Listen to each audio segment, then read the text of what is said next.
औज़ुबिल्लाहि मिनश्शैतानिर्रजीम बिस्मिल्लाहिर्रहमानिर्रहीम अस्सलामु अलैकुम वरहमतुल्लाहि वबरकातुहू।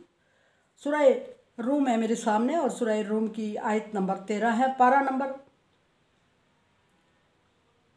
21 है और रुकू नंबर 5 चल रहा है। आयत नंबर 12 में क़यामत के बर्पा होने का जिक्र फरमाया अल्लाह तबारक व तआला ने, और फिर मुजरिमों के अंजाम का जिक्र फरमाया। अब आयत नंबर बुरा अंजाम होगा मुजरिमों का, और मुजरिम कौन है पीछे डिटेल में जिक्र हो चुका है। जो अल्लाह तबारक व तआला की आयत का इनकार करते हैं, क़यामत को जुटलाते हैं और नबियों का इनकार करते हैं, तकज़ीब करते हैं।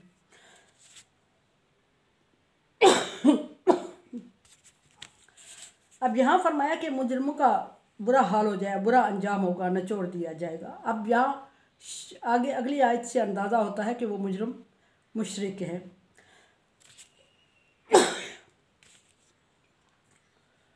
लम यकुन लहुम मिन शुरकाइहिम शुफा, और जो दुनिया में अपने माबूद बनाए हुए थे अल्लाह के अलावा, तरह तरह चीज़ों की इबादत कर रहे थे। जिन्नो इंस में माबूद बनाए हुए थे, पैगम्बरों में उन्होंने माबूद मुंतखब किए हुए थे, फरिश्तों में माबूद मुंतखब किए हुए थे, मनचाही चीज़ों की इबादत में लगे हुए थे। सूरज चांद तारों को सजदा कर रहे थे, जिस चीज़ का उनका मन चाहता था मूर्तियों को सजदा कर रहे थे, और अपने दिल को बहला रहे थे और समझ रहे थे कि ये हमारे महबूद है, हम इनकी इबादत कर रहे हैं और क़यामत के दिन ये हमारे लिए अजाब से छुटकारे का सबब बनेंगे और अल्लाह तबारक व तआला से हमारी सिफारिश करेंगे, शफाअत करेंगे और हमारी बख्शिश हो जाएगी। गो कि वो अल्लाह तबारक व तआला को भी मानते थे, लेकिन वादा उल्ला शरीक समझने की बजाय उन्होंने अल्लाह तबारक व तआला के साथ तरह तरह की चीज़ों को शरीक ठहराया हुआ था, बगैर सबूत के, बगैर किसी प्रूफ के। उनका हाल बयान किया जा रहा है। फरमाया कि लम यकुल लहुम मिन शुरकाइहिम शुफाआउ, और उनके महबूद, उनके शुरका क़यामत के दिन उनकी कोई शफात और सिफारिश नहीं करेंगे।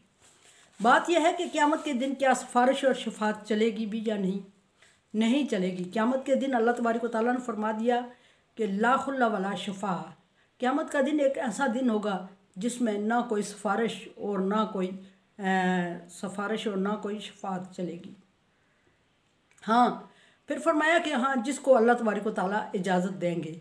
अब किसको अल्लाह तबारक व तआला इजाज़त देंगे, कबल अज़ वक्त कुछ नहीं कहा जा सकता। उस वक्त पर डिपेंड करता है कि अल्लाह तबारक व तआला किसको सिफारिश की इजाज़त देंगे, किसको किसकी सिफारिश की इजाज़त देंगे, किसको किसकी शफाअत की इजाज़त देंगे। हाँ, एक बात हदीस से साबित है, नबी सल्लल्लाहु अलैहि वसल्लम को शफाअत का इख्तियार दिया जाएगा और आप सल्लल्लाहु अलैहि वसल्लम अपनी उम्मत के लोगों की सिफारिश और शफाअत फरमाएंगे। और बहुत सारे जिसके दिल में राही के दाने के बराबर भी ईमान होगा, उसके लिए भी आप सल्लल्लाहु अलैहि वसल्लम की सिफारिश और शफाअत कबूल कर दी जाएगी। यहाँ फरमाया कि यहाँ जो वो लोग हैं जो अपने माबूद बनाए हुए हैं, दुनिया में मनचाही चीज़ों की इबादत कर रहे हैं, उस वक्त वो इनकी सिफारिश नहीं करेंगे।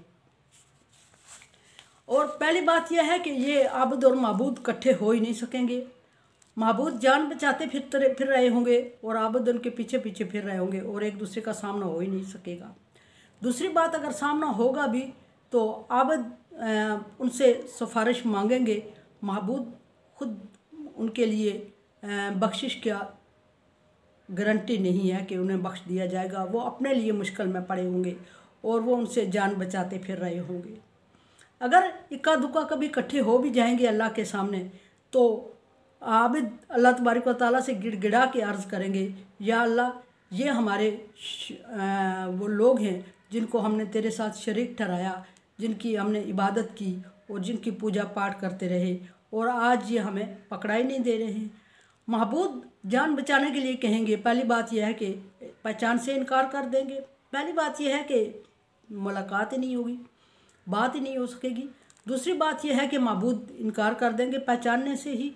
तीसरी बात ये कहेंगे कि हमने तुम्हें नहीं कहा था कि हमारी इबादत करो, और बेजारी का इजहार करते हुए उन्हें कहेंगे कि ये हैं मुजरम, इन्होंने खुद भी दुनिया में तबाही की और हमारी इबादत में लगे रहे, आज हमें भी मुश्किल में इनकी वजह से डाल दिया गया, आज भी ये हमारा पीछा नहीं छोड़ रहे।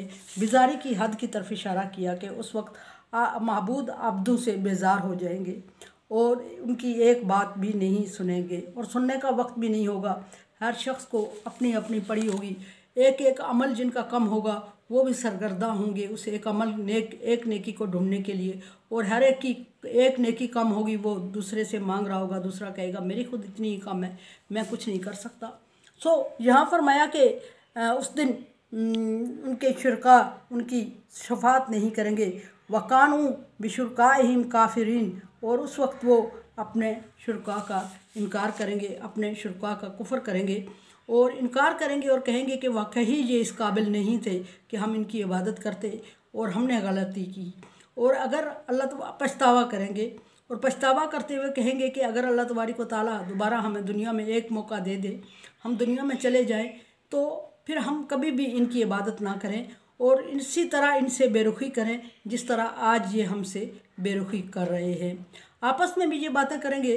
अल्लाह तबारक व तआला से भी अर्ज़ करेंगे कि या अल्लाह हमें एक मौका दे दे, हम कभी इनकी इबादत नहीं करेंगे, इनसे इसी तरह बेजारी करेंगे जिस तरह आज ये हमसे बेजार हैं, और हम तेरी इबादत करेंगे और जितनी भी गलतियां हो चुकी हैं पहले उनका अजाला करेंगे।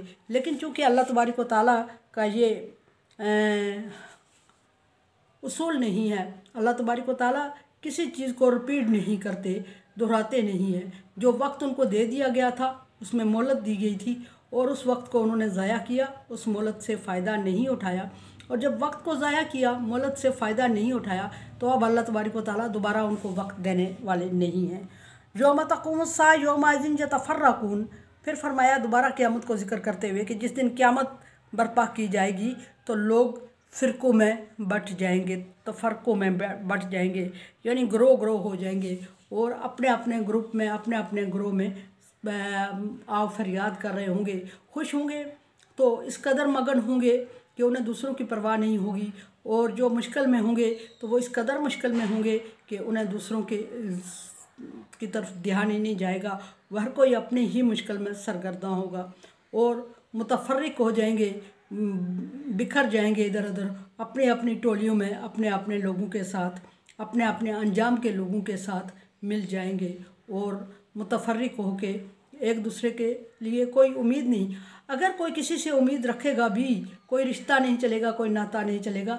अगर कोई किसी से उम्मीद रखेगा भी तो दूसरा उससे इनकार कर देगा। जो आसूदगी में होगा, जो बख्शा जाएगा, वो उससे इनकार कर देगा कि अपनी ख़राब कराए हो, अब मुझे भी डिस्टर्ब ना करो, मेरे सामने ना आओ, मेरी ज़िंदगी अच्छी है और तुम लोगों ने जैसे अमाल किए हैं उस अंजाम तक पहुँच चुके हो। तुम्हें भी अल्लाह तबारक व तआला ने हुक्म दिया था नेक अमल करते तो आज भी अच्छा अंजाम होता, सो नहीं किए तो आज इस अंजाम को भुगतो और हमारे लिए मुश्किल पैदा ना करो। कुरान समझे, देखे समझिए और सब्सक्राइब करें और सदका जारिया में मेरा साथ दें। अल्लाह तबारक व तआला का हुक्म तावन अला बिर्रि व तक़वा, नेकी और भलाई के कामों में एक दूसरे से तावन करें। सो चैनल को सब्सक्राइब शेयर और लाइक करके तावन करें। अल्लाह हाफ़िज़।